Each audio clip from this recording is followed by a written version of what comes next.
Innal hamdalillah nahmaduhu wa nasta'inuhu wa nastaghfiruh wa na'udzu billahi min syururi anfusina wa sayyiati a'malina.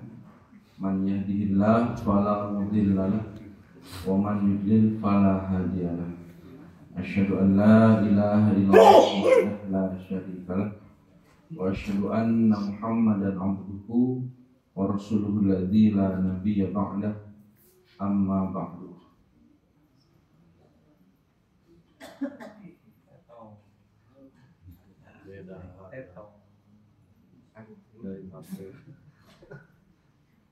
Ibu-ibu, bapak-bapak, jamaah masih dalam hadirin dalam maksudnya. Alhamdulillah, qudroh irodah Allah Subhanahu wa taala pada pagi hari ini dapat bermuajah kembali ya dalam kajian sejarah Islam.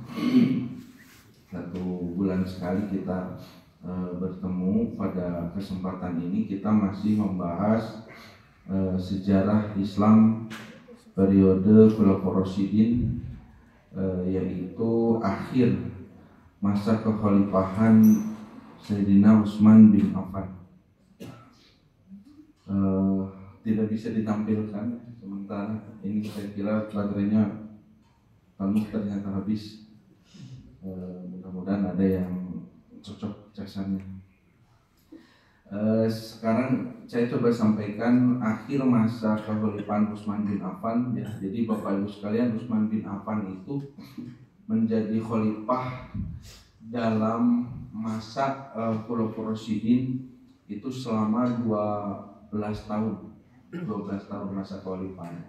Lebih lama daripada Umar bin Khattab. Tetapi di masa Utsman bin Affan inilah memang sebagaimana yang Nabi Shallallahu Alaihi Wasallam sampaikan bahwa fitnah yang dimaksud adalah kerusakan akidah, kerusakan moral yang pada saat itu muncul. Nabi menggambarkan dalam hadis itu fitnah itu akan datang bergelombang seperti gelombang besar, seperti ombak besar kalau di lautan. Kalau kita bayangkan seperti tsunami begitu ya. Kenapa? Karena fitnah seperti itu tidak pernah terjadi di masa-masa sebelumnya. Di masa Umar bin Khattab tidak ada ya gelombang fitnah seperti itu. Fitnah yang dimaksud adalah munculnya satu gerakan yang masif ya, yang kemudian para ulama menyebutnya dengan gerakan Khawarij. Orang-orang Khawarij nantinya. Khawarij itu bukan nama kelompok sebetulnya. Khawarij itu adalah sebutan bagi orang-orang yang keluar dari khitoh Islam ya, dari tujuan Islam sesungguhnya. Nah, orang-orang ini menyimpang. Orang-orang yang menyimpang, Khawarij itu menyimpang, keluar dari kata kharaja. Kharaja keluar. Makanya ada kita istilah khuruj itu keluar. Tapi yang dimaksud bukan itu ya. Khawarij itu adalah orang yang keluar dari ajaran Islam begitu ya. Nah, orang-orang ini ya, yang kata para ulama begitu ya, munculnya semua gerakan penyimpangan dalam Islam, munculnya semua gerakan makar dalam Islam itu adalah Khawarij.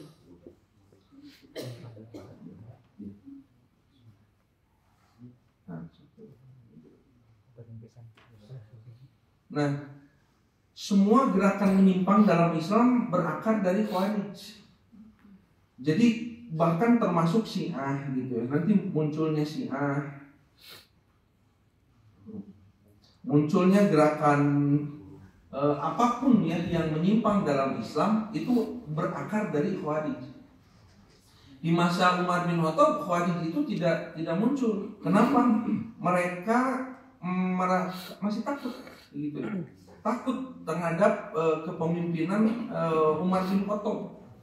Makanya di dalam hadis digambarkan begitu ya, bahwa kata siapa itu sahabat Nabi, pemegang rahasia Nabi itu Uzaifah al-Yaman. Kata Uzaifah bahwa Khawarij itu tidak akan muncul ketika pintu penghalangnya masih ada.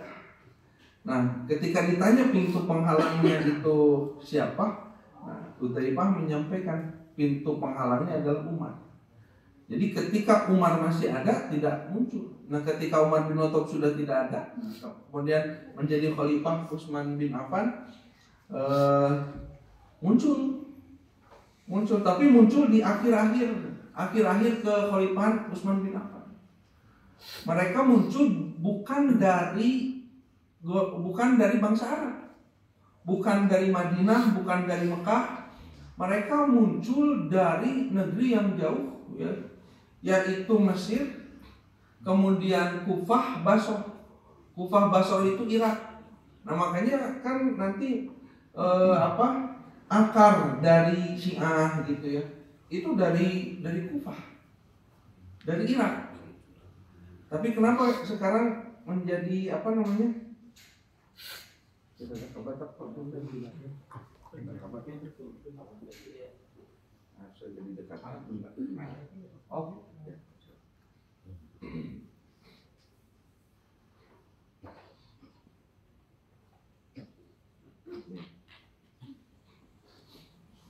Nah, nanti sejarahnya kenapa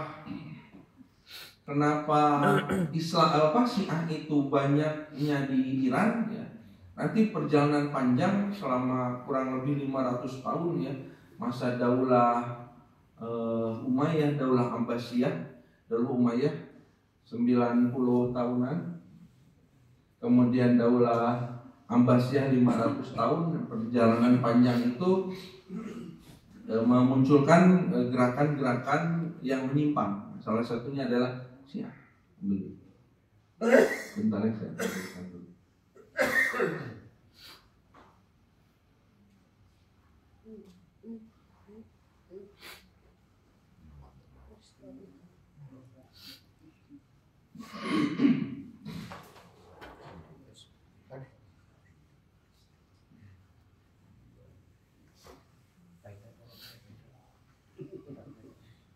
Ya.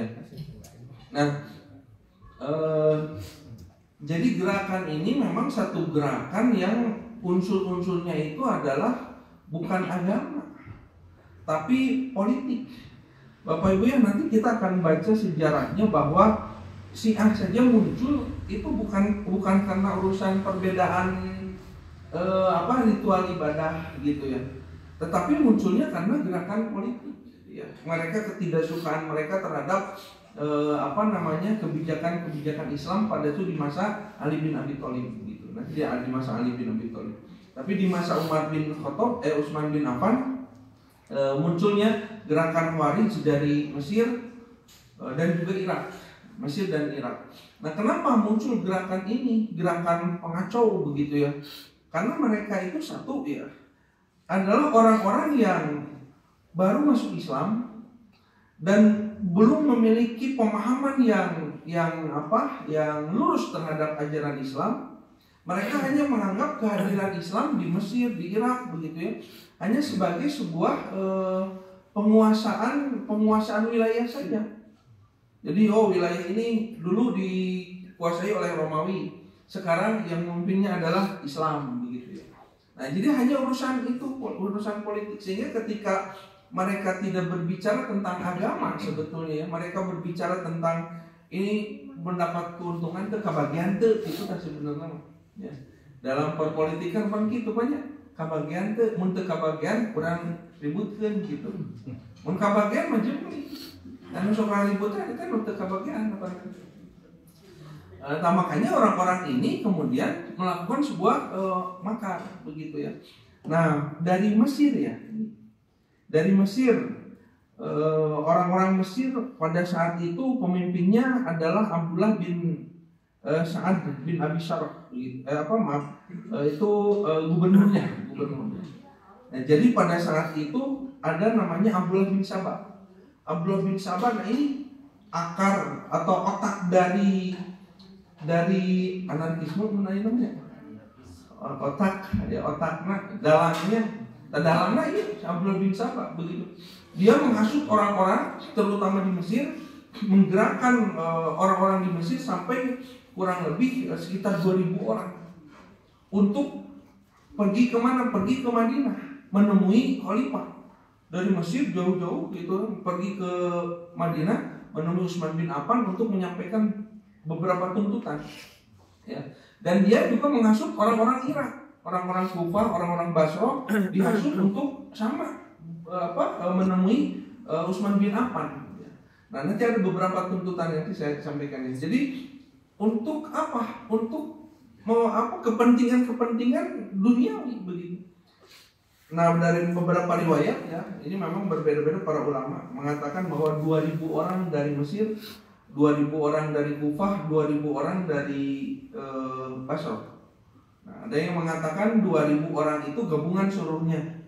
Ada yang mengatakan 4.000 orang. Memang tidak sama ya pada saat itu karena perhitungan jumlah manusia pada itu tidak mudah untuk dihitung ya, dikalkulasikan.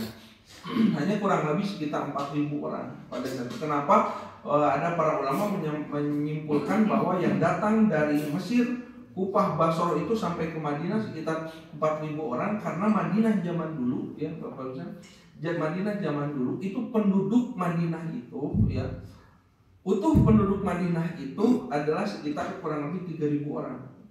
Jadi kalau datang orang sampai hampir menutupi Madinah ya, itu lebih dari 3.000. Makanya para ulama ada yang menyimpulkan 4.000 orang. Yang datang itu 4.000 orang. Nah, Abdullah bin Sabah menghasut orang-orang Mesir, orang-orang Irak. Jadi di Irak itu ada kota-kota yang memang dijadikan kota-kota besar lah itu.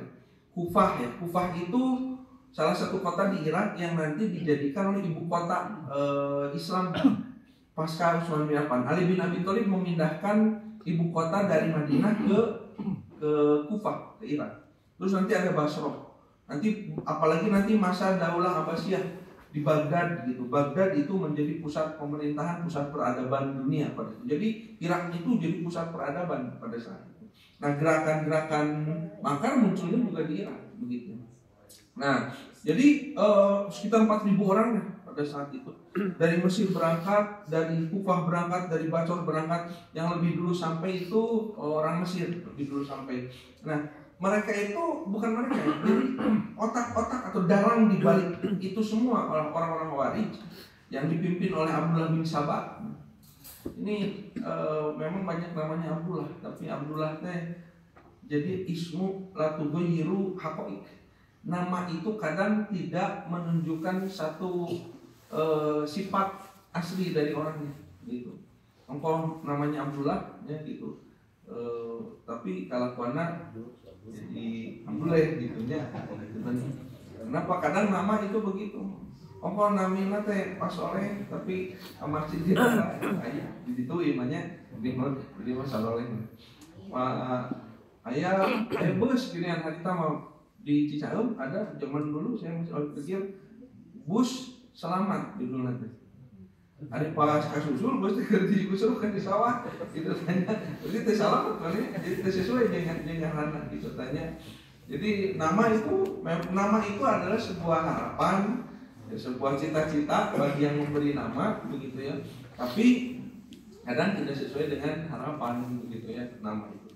Nah, seperti Abdullah waktu zaman Nabi mah munafik coba Abdullah bin Ubay gitu ya. Abdullah bin Ubay. Ini Abdullah bin Sabah, orang penghasutnya. Abdullah bin Sabah. Dia tahu kebiasaan orang-orang Madinah, ya penduduk Madinah. Mereka setiap tahun itu berbondong-bondong untuk melaksanakan ibadah haji. Berangkat mulai bulan Dzulqa'dah. Maka bulan Dzulqa'dah, pertengahan bulan Dzulqa'dah, karena perjalanan ibadah haji zaman dulu Bapak Ibu, karena kendaraan yang digunakan mereka naik unta, tapi unta itu kan tidak dipacu secara cepat. Ngebut ibadah haji ibadah haji lulumpatan gitu naik unta. Mereka berjalan tenang saja begitu ya. Itu waktu yang ditempuh untuk perjalanan dari Madinah ke Mekah ibadah haji itu 10 hari. Perjalanan itu 10 hari begitu ya. Jadi ada yang jalan kaki, ada yang tidak punya unta kan jalan kaki sekitar 450 kilo, coba bayangkan. Ibadah haji pakai kain ihram dari sejak mikot di Dzulhulaifah ya. Kalau sekarang Bi'ru Ali ya, bukan Bir Ali. Bi'ru kan sumur atau sumur Bi'ru, ada bir mana tuh? Bir Ali. Bir itu ada dalam bahasa Arab, birrul walidain, ada bir, artinya kebaikan. Itu maksudnya lumut. Jadi salah maca orang salah macanya. Sayyidati Aisyah, jadi Siti Aisyah, di Siti, jadi bahasa Arab itu Siti, bahasa Arab itu Siti, Siti Khadijah, jadi Siti, Sayyidah, Sayyidati, nah apa? Tahu bahwa bulan Dzulqa'dah itu orang-orang Madinah berangkat ibadah haji. Makanya hampir ya lebih dari setengah penduduk Madinah, terutama yang laki-laki, itu berangkat ibadah haji. Sahabat-sahabat Nabi yang masih hidup ya pada saat itu semuanya berangkat haji. Termasuk Aisyah, rombongan ibu-ibu ya dipimpin oleh Aisyah berangkat ibadah haji. Kemudian rombongan bapak-bapak, nanti ada kelompok-kelompok berangkat ibadah haji. Jadi Madinah itu kosong. Madinah kosong. Hanya beberapa orang yang pada saat itu kata para ulama sekitar 700 orang yang siap membela Utsman bin Affan ya dari pemberontakan orang-orang Mesir dan Irak ini. Tapi jumlahnya jauh. Ya paling sedikit saja 4.000 tadi, yang 4.000 saja. Bahkan dikatakan lebih ya. 4.000, ini yang mau membela Utsman 700. Dan bahkan Utsman bin Affan juga pada itu menghentikan yang 700 ini. Terus kamu dilawanan. Ya, pulang kalian semua pulang. Aku tidak mau tanah atau kota Nabi ini Madinah tuh Nabi. Madinah diberi nama disebut Madinah itu dulu disebutnya itu Madinah tuh Nabi, disingkat jadi Madinah. Madinah artinya kota. Kota Madinah itu Madinah tuh Nabi. Aku tidak mau di Madinah tuh Nabi ini begitu di kota Nabi ini bersimbah darah begitu ya, perang saudara sesama kaum muslim, kata Utsman bin Affan.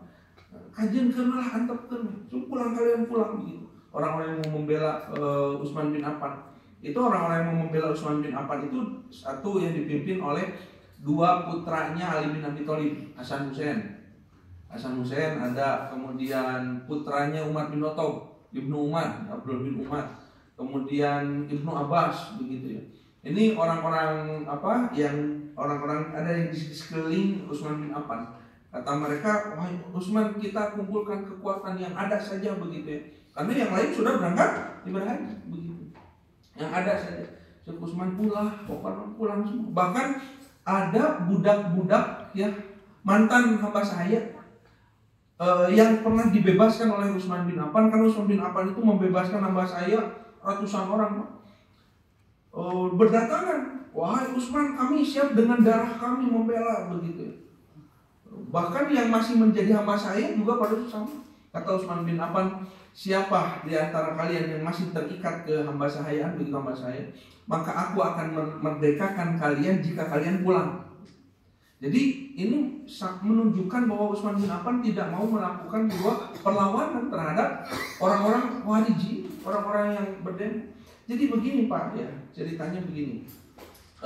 Tuntutan-tuntutannya begini. Apa yang dituntut kepada Utsman bin Affan? Satu ya, ini catatannya saya tidak tampilkan lupa dimasukkan. Orang-orang Mesir nih, orang-orang Mesir. Satu, orang Mesir itu menuntut agar gubernur Mesir Abdullah bin Sa'ad bin Abi Sarrah diganti. Kenapa? Mereka menganggap ini gubernurnya tidak adil. Gubernurnya berlaku sewenang-wenang begitu ya. Jadi mereka minta dicopot. Itu satu catatan kepada Utsman. Jadi rombongan dari Mesir datang lebih dulu ke Madinah itu, bertemu dengan Utsman bin Affan lalu menyampaikan tuntutan-tuntutannya. Lalu kemudian orang-orang Mesir ya, orang-orang Mesir mereka menuntut juga pada saat itu tanah ya. Jadi ada yang disebut dengan sebentar ya. Ada tanah Pak ada masalah yang disebut dengan hima. Hima apa itu? Jadi hima itu adalah tanah yang di masa Nabi SAW. Jadi Nabi pernah menetapkan hima. Hima itu satu tanah yang untuk mengembala hewan-hewan zakat ya, hewan zakat. Tujuannya agar hewan zakat tetap sehat aja Pak ya. Jadi kalau harta mah disimpan di Baitul Mal. Nah kalau berbentuk hewan disimpannya di hima, nah gitu. Nah jadi orang namanya kandangan kemudiannya satu area bisa area hima.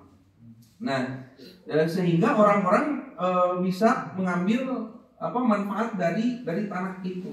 Nah tanah itu termasuk juga ada hukum pada masa Abu Bakar, unta-unta zakat hima. Di masa itu ada khusus unta zakat dan pasukan kaum muslimin diberi aturan agar rakyat tetap bisa mengambil manfaat seperti kayu bakar, rumput dan sebagainya.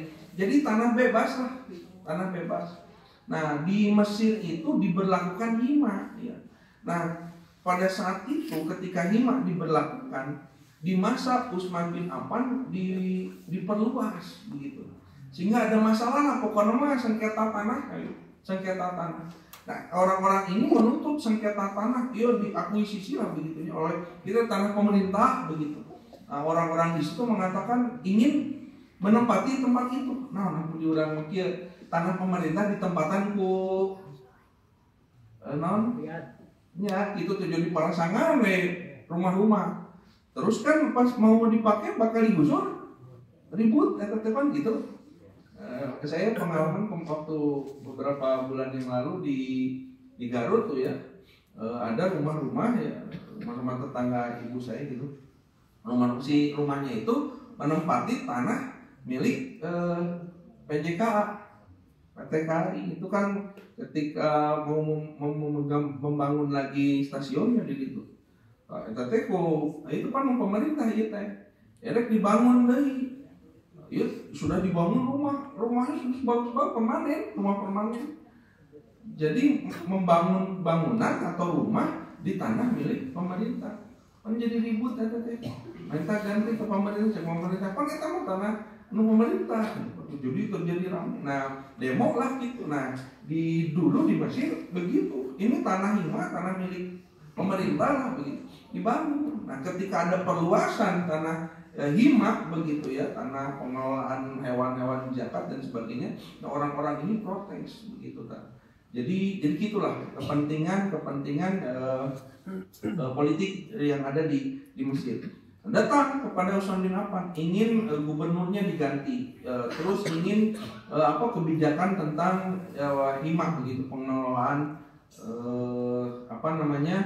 tanah begitu ya, dan lain sebagainya. Berbicara juga tentang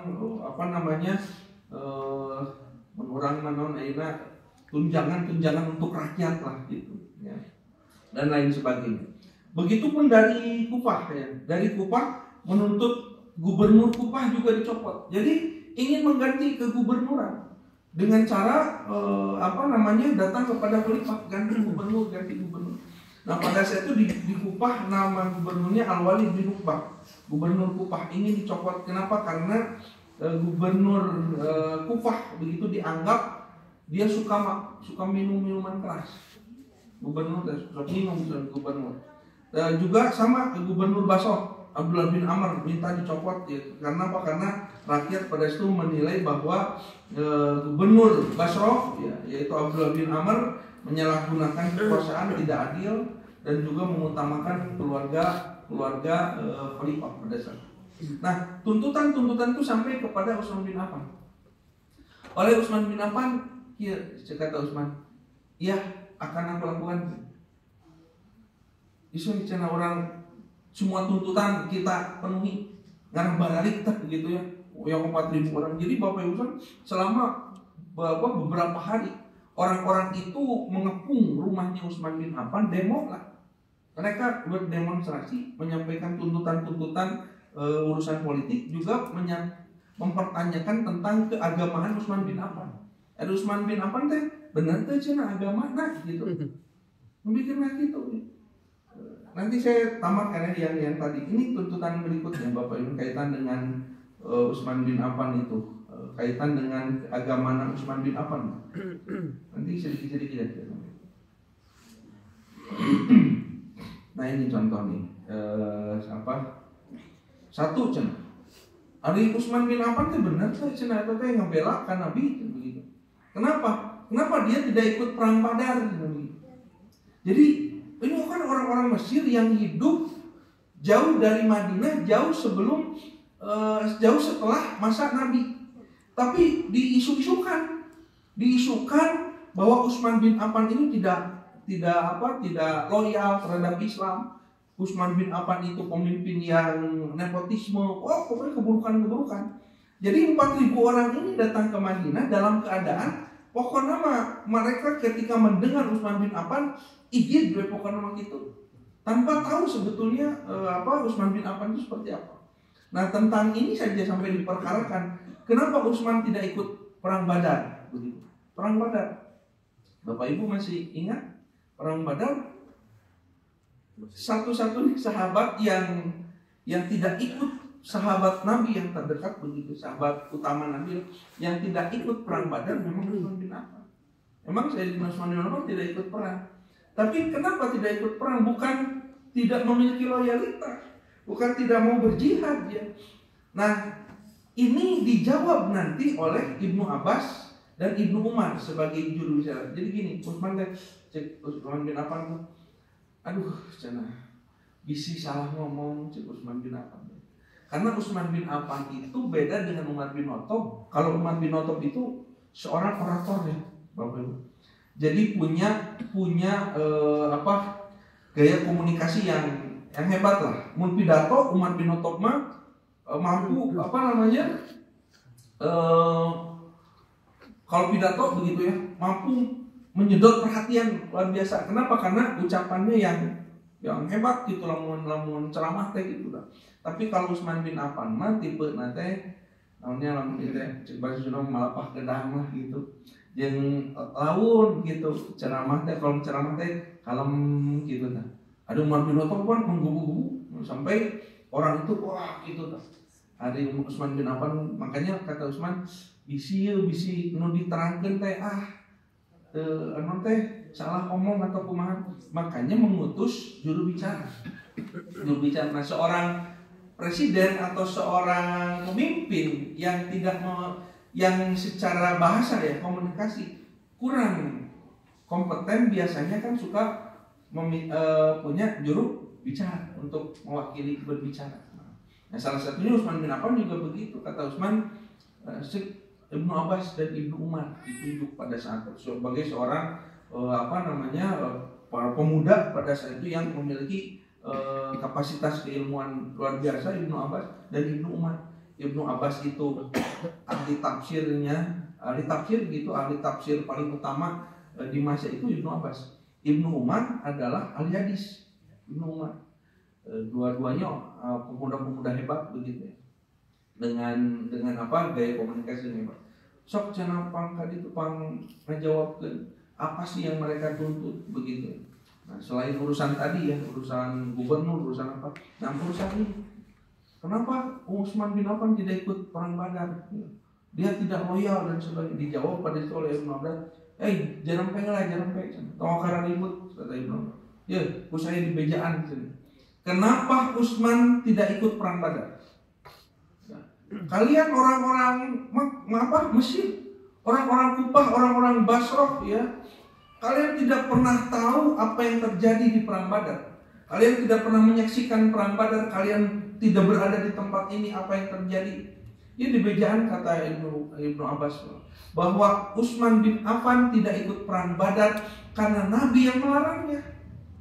Kenapa Nabi melarang? Pada saat itu istri Utsman bin Affan yaitu Ruqayyah sakit keras begitu ya pada saat itu, sedang sakit. Sedangkan istri Utsman bin Affan itu siapanya Nabi? Putrinya Nabi. Putrinya Nabi sedang sakit pada saat itu. Maka ketika berangkat Badar, dan berangkatnya perang Badar pun bukan mau berperang awalnya kan. Ingat perang Badar itu tidak ada niat perang. Makanya kenapa Nabi cuma membawa 300 orang. Lalu persenjataannya tidak selengkap kalau mau berperang. Kendaraan berkudanya juga sedikit. Kenapa? Karena cuma mau menghadang kafilah dagang. Menghadang kafilah dagang, mau merebut harta benda yang telah dirampas oleh penduduk Mekah, mau diambil kembali. Kata Nabi, itu hak kita, kata Nabi. Nah itu. Nah ketika di perjalanan si rombongan dagang itu malah lolos, malah datang 1000 orang dari Mekah. Nah cek Nabi, ini bagaimana? Mau kita hadapi atau pulang? Kata para sahabat, ya Rasulullah, bukankah mati di medan perang itu adalah syahid gitu? Bukan orang yang syahid itu masuk surga? Iya, ayo orang perangnya baik, jumlah kita sedikit, persiapan kita kurang. Begitu, maka terjadilah perang. Jadi memang niat awalnya bukan untuk perang, begitu. Dan Nabi memprioritaskan kepada Utsman bin Affan prioritas menjaga istri. Yang tong jihad keluar tuh di rumah istri butuh perawatan. Maka jangan itu. Nah makanya pada saat terjadi perang Badar, karena memang istri Utsman bin Affan Ruqayyah itu sakit keras dan meninggal. Itu putri Nabi yang pertama meninggal itu Ruqayyah. Istrinya Utsman bin Affan, anak ketiga Nabi gitu. Makanya ketika Nabi pulang ke Madinah, menang perang Badar, tapi Nabi disambut dengan kesedihan, ya, keluarga Nabi pada situ karena meninggalnya Ruqayyah begitu. Jadi Utsman bin Affan memang tidak ikut perang Badar. Tak itu, Abbas gitu. Kamu sopoka liwuh teu puguh, klarifikasi gitu mana naon teh. Jadi kan ini akibat dari itu Abdullah bin Sabah mengisukan pokoknya dikorek-korek naon nu kira-kira bisa menjatuhkan reputasi Utsman, membuat orang-orang benci kepada Utsman apa saja. Nah, tapi pada diklarifikasi oleh Ibnu Abbas dan Ibnu Umar bahwa Utsman bin Affan tidak ikut perang Badar, Nabi melarangnya tersebut. Terus kenapa Utsman lari dari perang Uhud? Ya, dia melarikan diri dari perang. Ceritakan di Ibnu Umar pada saat itu. Ya, iya.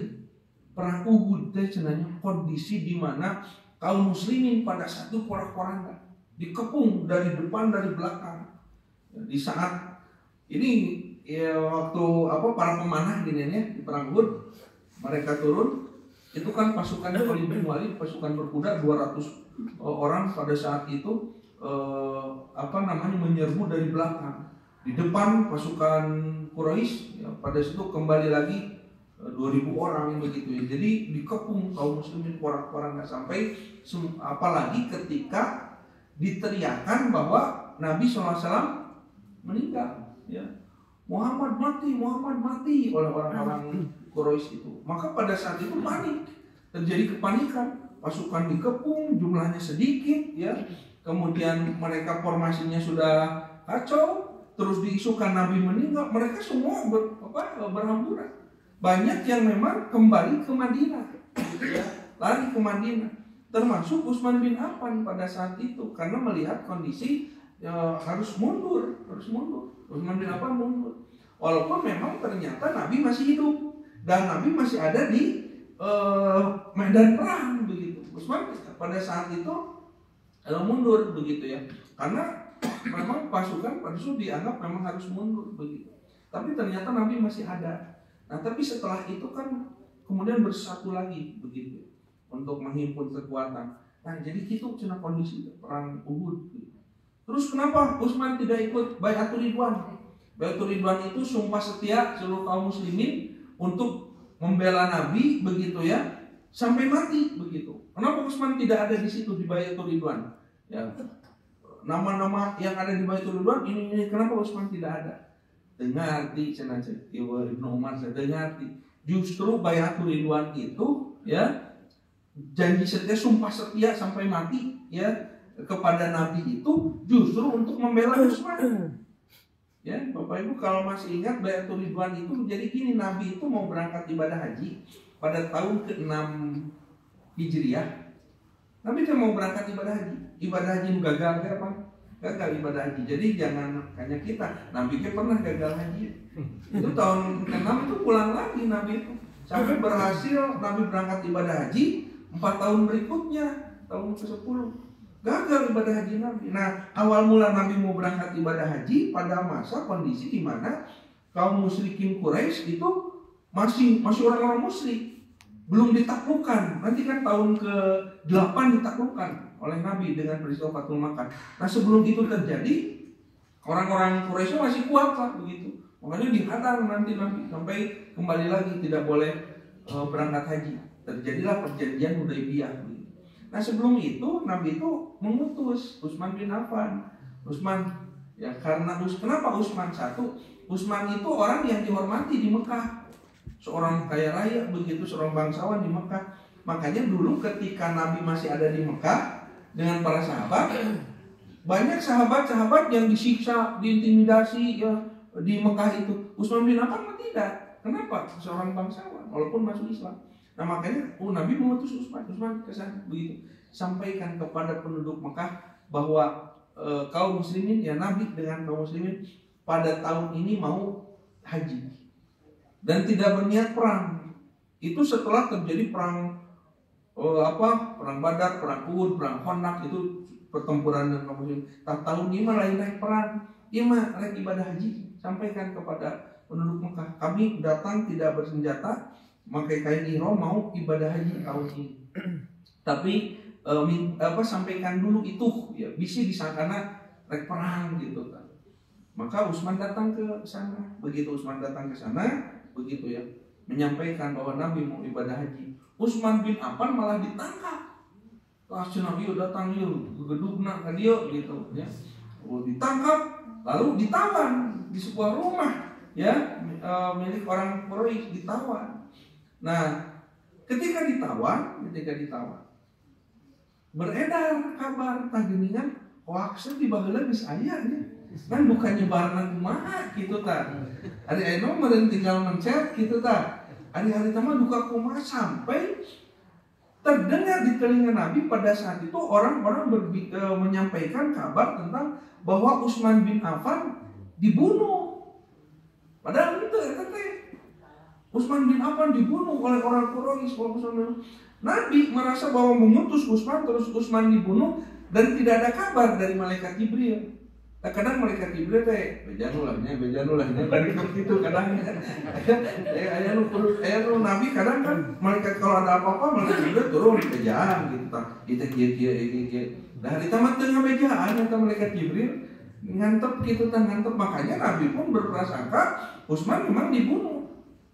Maka Nabi kumpulkan para sahabat yang pada situ, dan sahabat-sahabat yang loyal yang siap mati pada saat itu di bawah sebuah pohon. Nabi bersumpah begitu dan meminta baiat seluruh orang-orang yang berkumpul pada saat itu, semua sahabat-sahabat yang dekat, sahabat paling istimewa Nabi, untuk siap mati membela Utsman. Ayo orang perangan kan itu.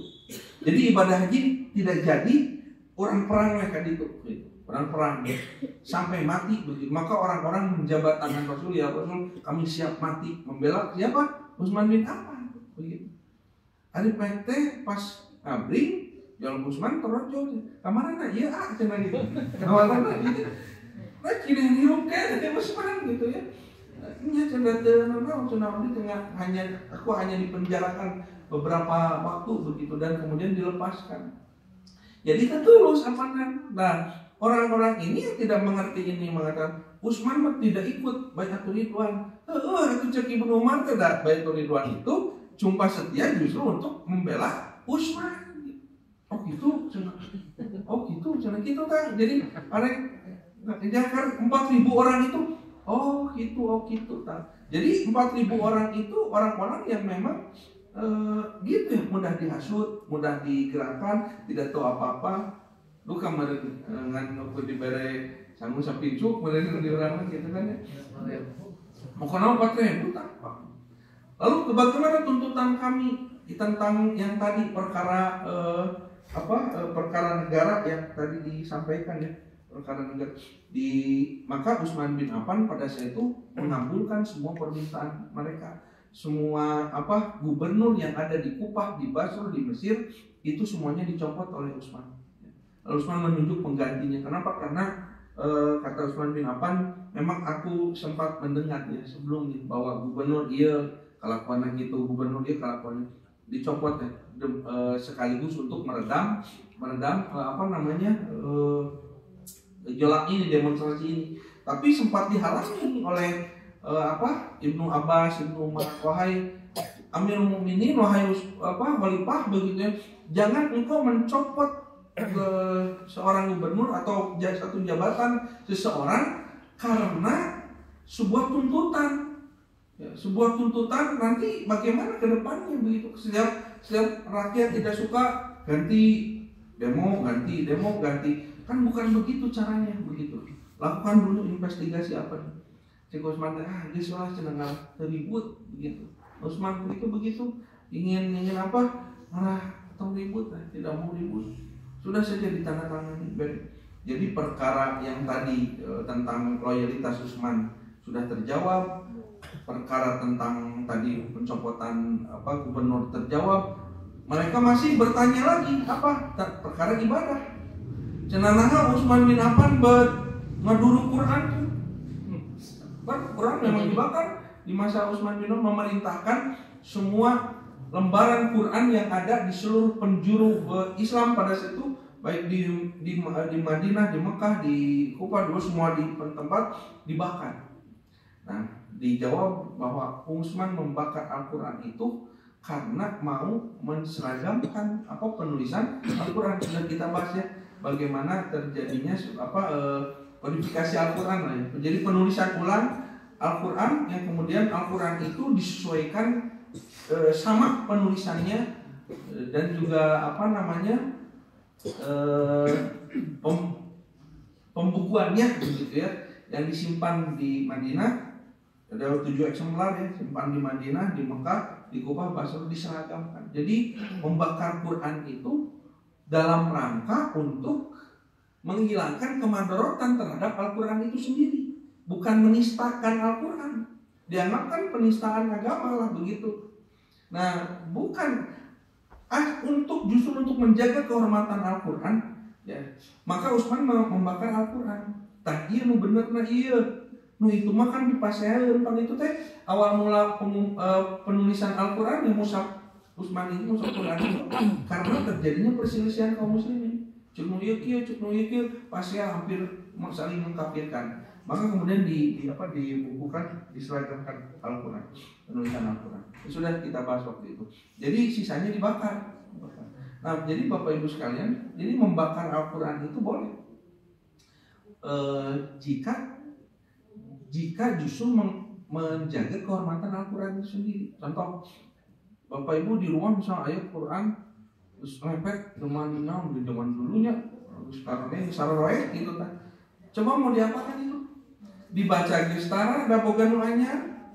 Nah, ini yang lama mau diapakan? Coba bayangkan kalau misalnya yang lama yang sudah pada sobek tinggal setengah terus di zaman baheula giniannya si Quran zaman baheula. Itu mau diapakan? Kalau misalnya dibuang ke tempat sampah itu lebih menistakan itu. Kan banyak Quran di wadah sampah gitu. Maka dibakar lebih baik daripada dibuang. Dibakar maka sudah jejaknya hilang. Sudah punya mushaf yang baru begitu ya. Mushaf yang lama nunggu sararek nunggu gitu belel bakatin ku dibaca ya tamanya poe teh ting bakatin ku dibaca teh ting bakatin ku taran baca gitu teh gitu kan Quran lepet dua kemungkinan, hiji memang dibaca, dua disimpan di ngebul geus naon tara kabaca gitu. Nah, daripada gitu saya komo di loak coba bayangkeun di kilo hari lamun di kilo kan itu lah dipakai naon cik ya aku Al-Quran dipakai bungkus bala-bala.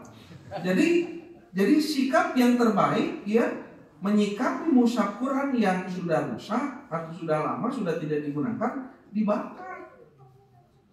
kan kudu di abdi ngaduruk Quran di kota tamu semua pakai petang duduk Quran dilaporkan kayak imam bapak duduk gitu tanya jadi salah paham tiga kaum Utsman bin Affan gitu dibakar saja sampai biar kudu di beda-beda sudah saja hilang dan punya mushaf yang baru dibuka-buka acan gitu bapak ibu Utsman diklarifikasi kenapa cina Utsman tidak kosor di Mina ini beberapa poin ya pokoknya dikorek-korek kan hari Nabi jadi gini ketika ibadah haji Nabi bersama seluruh para sahabat semua sahabat ya termasuk Nabi bahkan kaum muhajirin orang-orang yang hijrah dari Mekah ke Madinah kan kalau sudah hijrah itu artinya domisili atau ya si tempat tinggal itu sudah berubah makanya bedakan antara safar dengan hijrah. Ada yang disebut safar. Makanya safar itu adalah nyaba bepergian untuk kembali lagi kan gitu. Bapak misalnya nyaba di dia kemana? Jakarta misalnya kemana gitu. Kan balik dari ke dia dari berarti safar disebutnya. Tapi kalau hijrah mah dari sini pergi ke Jakarta menetap di situ. Jika orang dia kan tidak semuanya asal orang dia makanya di mana menetap di sini punya hijrah begitu. Nah, kaum muhajirin orang yang hijrah dari Mekah itu hijrah ke Madinah, menetap di Madinah. Makanya ketika kembali ke Mekah, ya ibadah haji ke Mekah bagi mereka ini adalah safar, karena akan kembali lagi ke Madinah. Makanya Nabi dengan para sahabat ketika berangkat ibadah haji setiap hari full ya dari keberangkatan sampai kepulangan jamak kosor sholat itu jamak kosor sejak di Dzulhulaifah sejak di Bi'ru Ali itu sholat sudah dikosor datang ke Madinah datang ke Mekah sholat jamak kosor begitu jamak kosor sampai pulangnya jamak kosor walaupun mereka pernah tinggal di Mekah tapi karena sudah pindah jadi orang Madinah maka ke Mekah itu jadi safar nah gitu. Nah, Utsman bin Affan tidak dikosor. Nah, cina Utsman mah beda wae.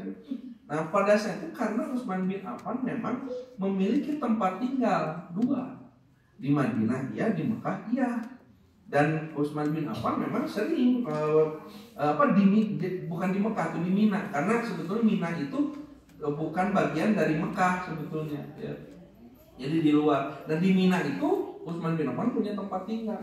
Pengusaha punya di ayah gitu tanya.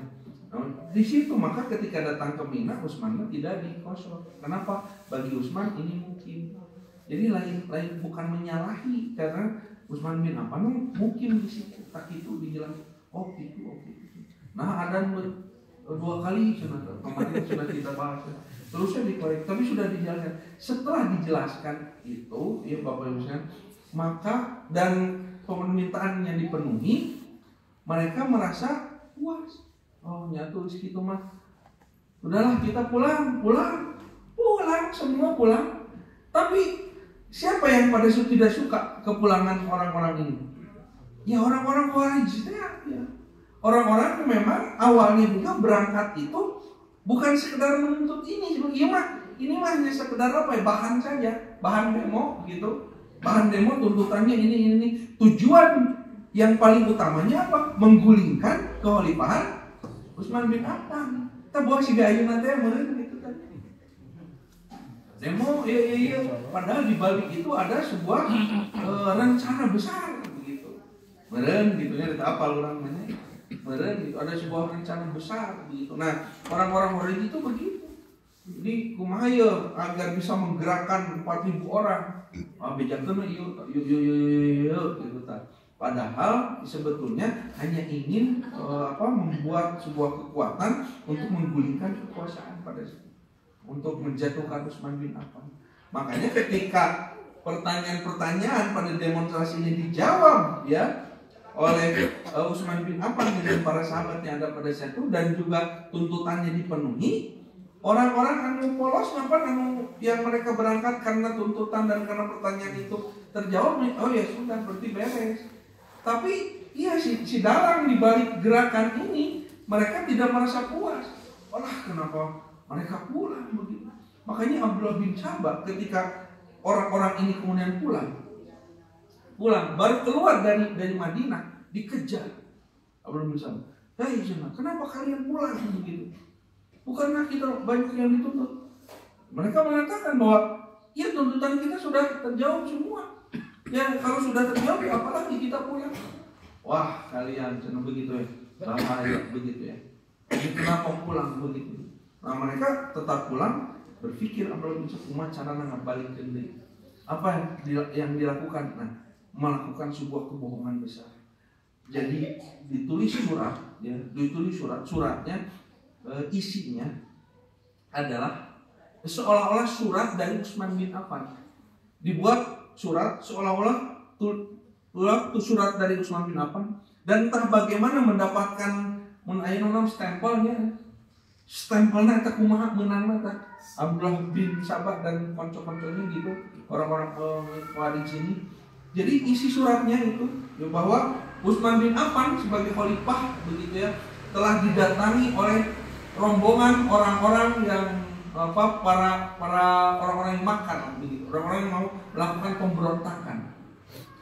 Lalu aku perintahkan dalam surat itu atas nama Utsman bin Affan, aku perintahkan kepada gubernur Mesir, surat untuk Mesir, gubernur Kufah, gubernur Irak, jika rombongan ini sampai ke tempat kalian, sampai ke Mesir pulang, itu sampai ke Kufah sampai ke mana, maka hukum mati mereka semua begitu.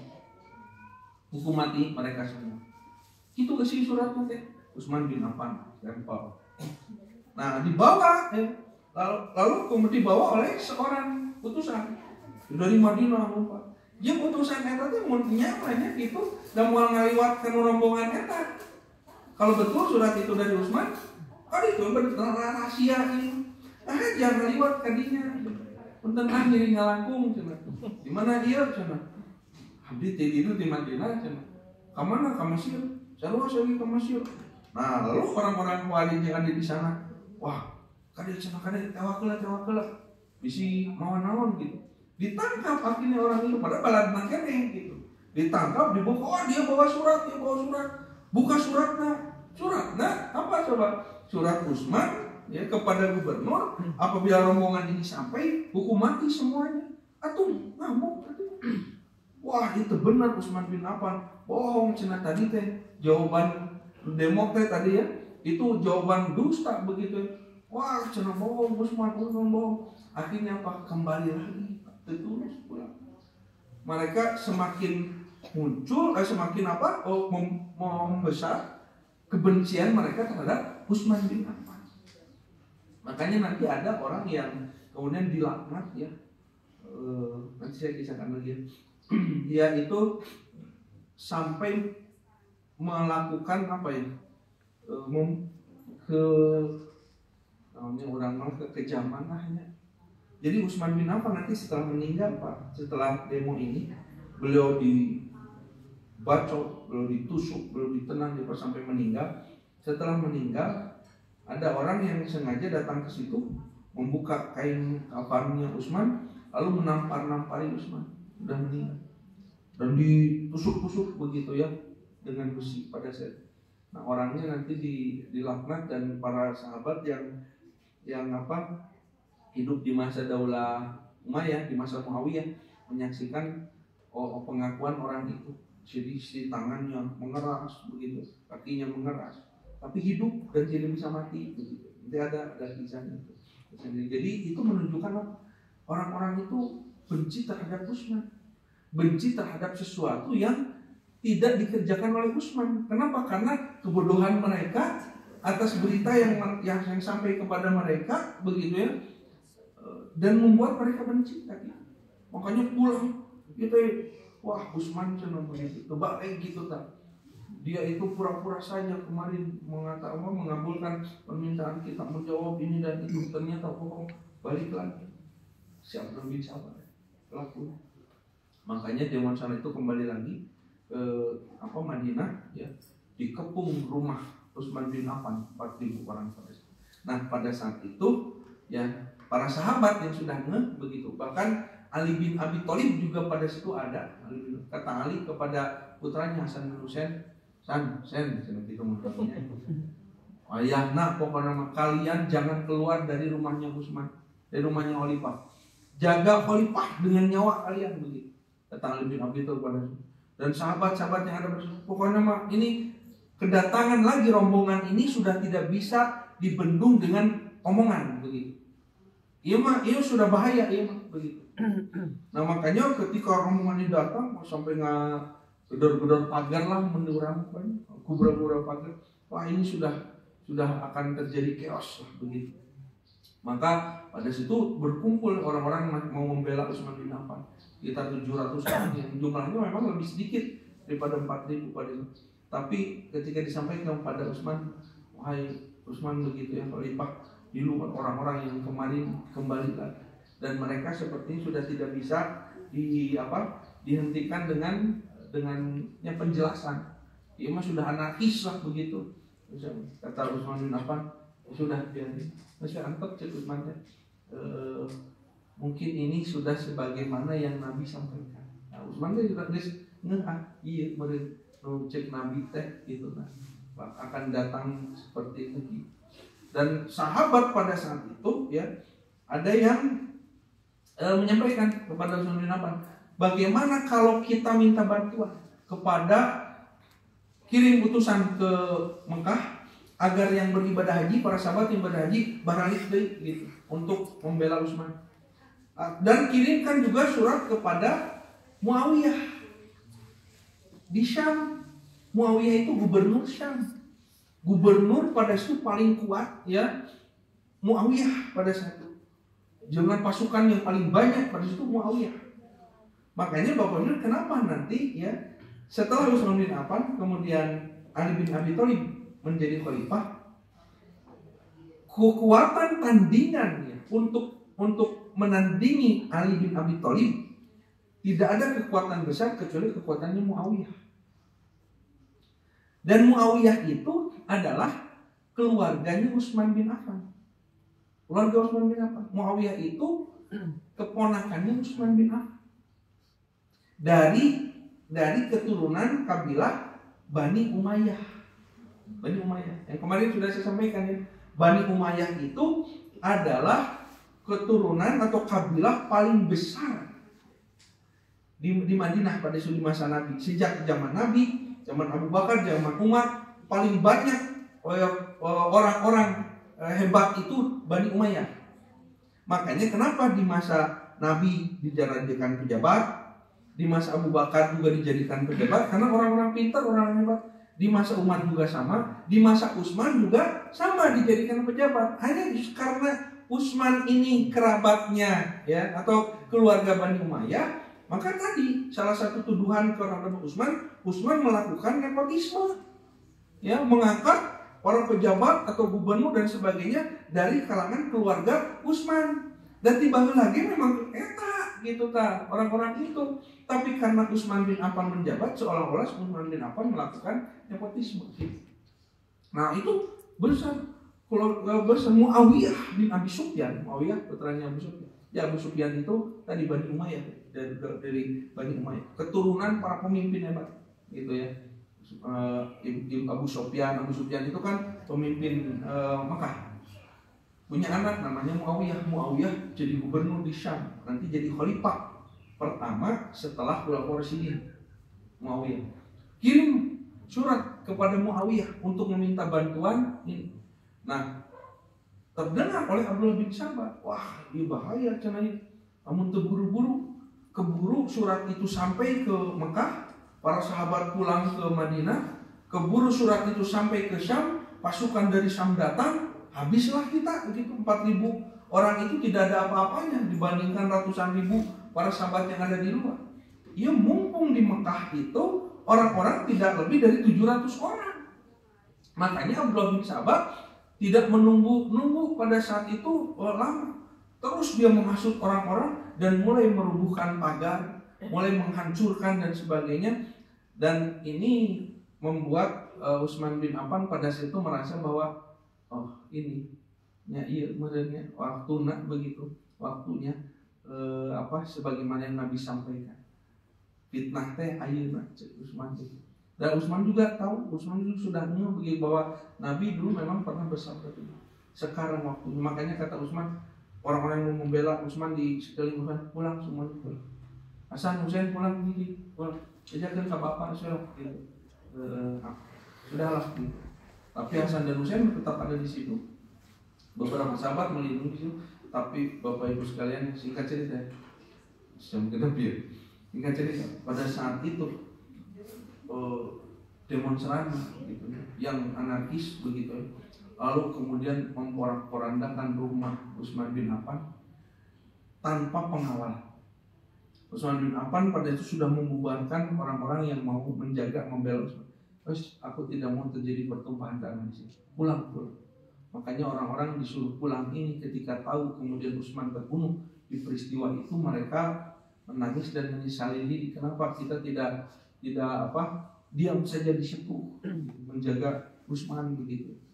Tapi yang karena mereka taat kepada Utsman, pulang. Makanya pada saat itu mulai 1 orang, 2 orang melompati pagar, melompati dinding, melompati benteng rumah Utsman bin Affan. Ya, satu persatu mereka masuk dan pada saat itu mereka mendobrak kamar Utsman bin Affan. Yang pada itu Utsman sedang membaca Quran. Dan di situ ada mushaf satunya, dan mushaf itu bukan, jadi begini Bapak, mushaf Quran di zaman itu bukan untuk dibaca. Kan orang mah mushaf teh dibacanya. Kita punya mushaf untuk dibaca. Makanya Nabi pernah bersabda, kata Nabi, al-ghuraba'u fi dunya arba'atun. Ya, mushafun fi baitin la yuqra'u fiha. Nanti akan datang satu zaman nu araraneh cek Nabi teh. Engkau boga mushaf tapi teu dibaca gitu. Nya urang meureun teh. Oh, bukan, padahal mushaf teh keur dibaca gitu cek Nabi. Nah, tapi di zaman itu mushaf itu bukan untuk dibaca, tapi disimpan ya sebagai apa? Sebagai rujukan apabila ada bacaan yang salah. Karena orang itu kan dulu mah baca Quran kan dengan hafalan, ya, qiraah yang dibaca oleh orang-orang sesuai dengan hafalan. Bisi anu salah maca tah tinggali kami ieuna itu. Nah, jadi bukan untuk dibaca, tapi Utsman pada itu memegang mushaf, pada itu sedang ada mushaf di depannya beliau, dan pada saat itu masuk pertama 1 orang, kemudian dengan teriakan aja Pak, Allahu Akbar, membunuh Utsman teh. Allahu Akbar, gebres gitu kan. Jadi mereka itu apa ya? Membunuh, membabi buta dan sebagainya tanpa tahu kebenaran begitu. Jadi lu ada di pikiran nama, ya kan benar gitu. Sedang berjihad gitu. Membunuh Utsman. Makanya Bapak ini saya tutuplah dengan inilah gini. Oh, hadis itu ya. Nah, iya, hadis Nabi. Kata Nabi SAW gitu ya. Yakhruju qaumun, akan muncul satu kaum. Yakhruju ya, makanya jadi khawarij nanti. Akan keluar ya, akan keluar satu kaum dari umatku ya. Min ummati yaqra'una Quran, mereka membaca Quran, orang-orang khawarij itu tukang membaca Quran gitu ya. Kata Nabi SAW, laisa qira'atukum ila qira'atihim ya bisyai'in. Bacaanmu itu tidak seberapa dibandingkan dengan bacaan mereka. Maksudnya apa? Baca Al-Quran aja harus, hafalan Qurannya banyak, ahli Quran gitu. Bacaannya bagus, hafalannya banyak, begitu. Areleh cenah ente areleh gitu. Tidak pula sholat kalian wala sholatukum ila sholatihim bisyai'in. Sholat ente areleh cek Nabi. Itu mah sholatnya teh waktu kalilah gitu. Sholatnya gitu ya. Jadi ahli ibadah begitu ya. Dan tidak pula puasa kalian sebanding dengan puasa mereka sedikit pun. Jadi dia ibadahna kurang teh kata orang-orang wanita. Dan mereka akan keluar pada akhir zaman pada akhir zaman akan keluar suatu kaum umurnya masih muda, barudak ngora teh. Tapi sedikit ilmunya. Jadi Bapak Ibu ya, hafal Quran dan bacaan Quran yang bagus itu belum menunjukkan seseorang itu memahami isi Quran. Makanya sering saya sampaikan kepada para penghafal Quran, ingat, mun geus tamat ngapalkeun Quran, geus apal geus hatam 30 juz, lain artina eureum pasantren teh. Eureum ngaji tidak, saya sudah hafid Quran, acan eta teh karek dasar. Baru dasar. Makanya kenapa konsep pendidikan zaman dulu ya di masa Daulah Umayyah, Daulah Abbasiyah, lembaga pendidikan itu ya ada dua. Satu kutab, dua madrasah. Kutab itu pendidikan dasar, sekolah dasar menurut orang. Isinya apa? Anak-anak yang belajar menghafal Al-Quran. Tamat belajar hafal Quran ya dan hafal hadis di kutab, maka mereka masuk jenjang berikutnya yaitu madrasah. Madrasah itu tingkat atas sampai tingkat perguruan tinggi menanya itu. Nah, baru di situ belajar fikih, belajar tafsir, belajar hadis, belajar apa dan sebagainya. Tah didinya ilmu. Jadi hafal Quran teh tahap dasar. Tadi orang sok anu salah paham beres hafal Quran teh, terus tamat. Nah, itu puncaknya, bukan puncaknya, itu teh baru tahap dasar. Lamun apal Quran bari teu ngarti isi Quran, tah siga ieu orang-orang wari. Arapal Quran mah tapi teu ngarti gitu tak. Dan keberagamaan itu seperti apa begitu ya. Sanepi karek baru tahap hafal. Belum sampai tahap mengerti. Makanya kata Nabi, ya mereka sedikit ilmunya, mereka mengatakan dari sebaik-baik mereka mengatakan dari sebaik-baik manusia, mereka membaca Al-Quran tetapi tidak melebihi kerongkongan. Ya, hadis bawaan hadis yang bacaan Quran tidak sampai kepada kerongkongan itu maksudnya jangan maca hungkul, can nepi ka dieu, can nepi ka dieu. Kanu otak can paham isi Quran teh, kanu hate belum ditadaburi, dihayati. Karena bacaannya hungkul gitu. Baru bacaan saja. Dan mereka terlepas dari agama, ya, lepas dari agama, ajaran agama, lepas seperti terlepasnya anak panah dari busuknya, ngeblesah. Ongkoh apal Quran tapi keluar tinu agama. Sampai mereka tadi tega membunuh Utsman bin Affan, dan mereka ketika membunuh Utsman mengucapkan Allahu Akbar. Wah, itu seolah-olah yang mereka lakukan teh, wah itu jihad, menggulingkan kekuasaan pada saat itu. Karena kebodohan mereka. Utsman bin Affan ditusuk. Datang lagi orang begitu ya, kemudian membacok Utsman bin Affan pada saat itu. Kemudian ada yang sampai gamis Utsman bin Affan pada saat itu berwarna putih ya. Sudah kehilangan warna putihnya. Mewah darah semua. Yang gamis ini kemudian dibawa nanti ya setelah itu oleh keluarga Utsman bin Affan ya, Bani Umayyah teh, dibawa diserahkan kepada Muawiyah di Syam. Lagi cenah Utsman teh sampai seperti ini. Makanya itu yang memicu kemarahan Muawiyah pada saat itu ya.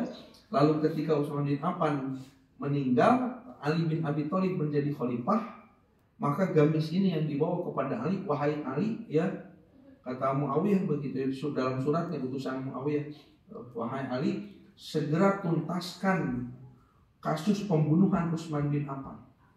Bahwa Syam teh Pak, warat nih Syam teh.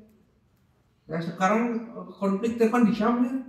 Di Syam itu memang negara melingkar menurut disebutkan. Jadi kekuatan besar di Syam gitu ya. Bahwa Syam ya tidak akan membaiat Ali sebelum Ali menuntaskan kasus pembunuhan Utsman.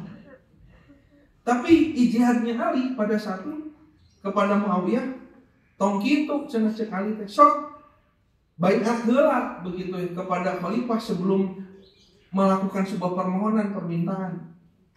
Baiat heula baru mengajukan permohonan. Muawiyah menuntut Ali dulu untuk mengusut urusan Utsman begitu ya. Baru berbaiat. Nah, itu yang memicu nanti perang antara Ali dengan Muawiyah begitu. Bagaimana perang itu terjadi dan namanya adalah perang Siffin, nanti kita bahas pada pertemuan yang akan datang ya. Tapi intinya pada saat ini Utsman bin Affan pada situ kemudian meninggal dunia di rumahnya, bahkan istrinya pun disiksa ya pada saat itu di kamar rumah Ali begitu ya, rumah Utsman bin Affan. Dan para pendemo pada saat itu secara anarkis dan tidak terkendali ya menghancurkan rumahnya Utsman, dan Utsman bin Affan dibunuh pada saat itu sampai bersimbah darah. Para sahabat pun pada saat itu tidak ada yang di situ. Ya, pertama karena mereka sedang haji, yang kedua yang ada di situ pun disuruh pulang oleh Utsman bin Affan. Maka pada situ gugurlah syahid Utsman bin Affan, sebagaimana Nabi pernah bersabda bahwa sesungguhnya umat Pak Utsman syahidaini, ada 2 orang yang mati syahid terbunuh begitu. Umar bin Khattab dibunuh ketika sholat, Utsman bin Affan dibunuh ketika beliau membaca Al-Quran di rumah, meninggal dunia. Nah, karena panik dan kekhawatiran surat sampai ke Syam, surat sampai ke Mekah, maka orang-orang ini yang 4.000 orang ini setelah Utsman bin Affan meninggal, mereka berhamburan keluar dan hilang tanpa jejak. Malingin, Jol, tidak ada. Makanya ketika para sahabat datang ke situ, iya siapa yang melakukan ini?